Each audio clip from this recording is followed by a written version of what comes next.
Hello বন্ধুরা, আজকে একটা গল্প নিয়ে এসেছি।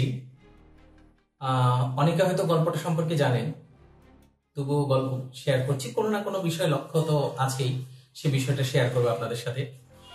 তো গল্পটা হচ্ছে, এক দম্পতি নতুন করে শহরে আসছে। শহরে আসার পরে তারা নতুন একটা বাসায় উঠলো। বাসায় ওঠার পরেই প্রথম দিন তারা যেহেতু খুবই ক্লান্ত, সেজন্য খেয়ে দিয়ে ঘুমিয়ে পড়েছে। পরদিন সকালবেলা দুই দম্পতির ঘুম ভাঙলো।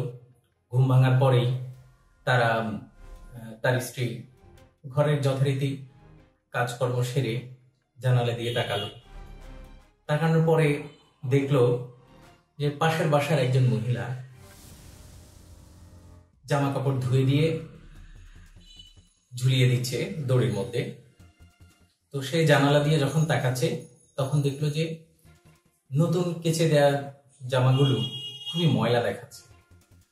তখন মহিলা, মানে ওই লোকের স্ত্রী, খুব বেঞ্চি কেটে বলি, কেমন সাবান ব্যবহার করেছে, জামা কাপড়গুলো পরিষ্কার হলো না, কেমন বিশ্রী দেখতে।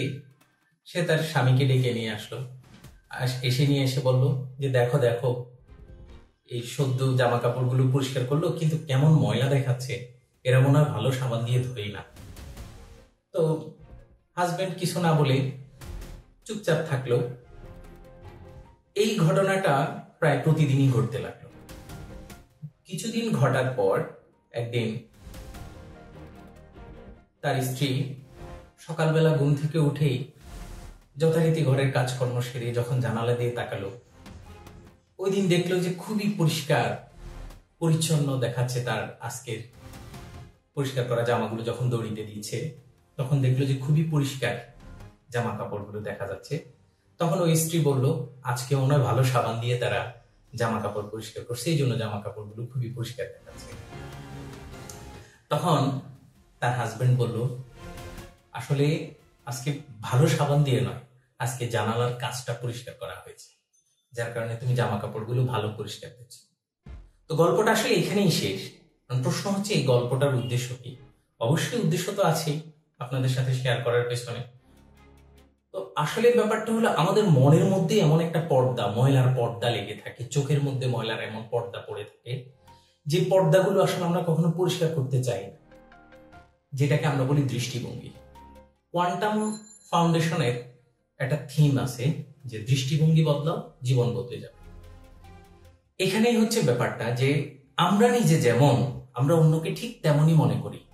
আমরা কখনো অন্যের চিন্তাগুলোকে নিজের মতো করে ভাবতে পারি না।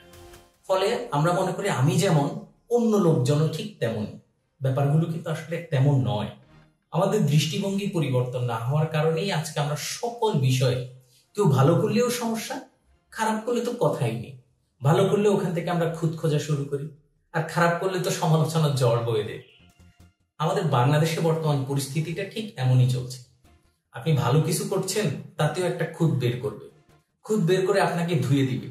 সে ধুয়ে দেয় একটা দল, মত, সমাজ, ব্যক্তি থেকে শুরু করে পরিবার, প্রত্যেকটা রন্ধ্রে রন্ধ্রে এই বিষয়গুলো আমাদের ছড়িয়ে পড়ছে।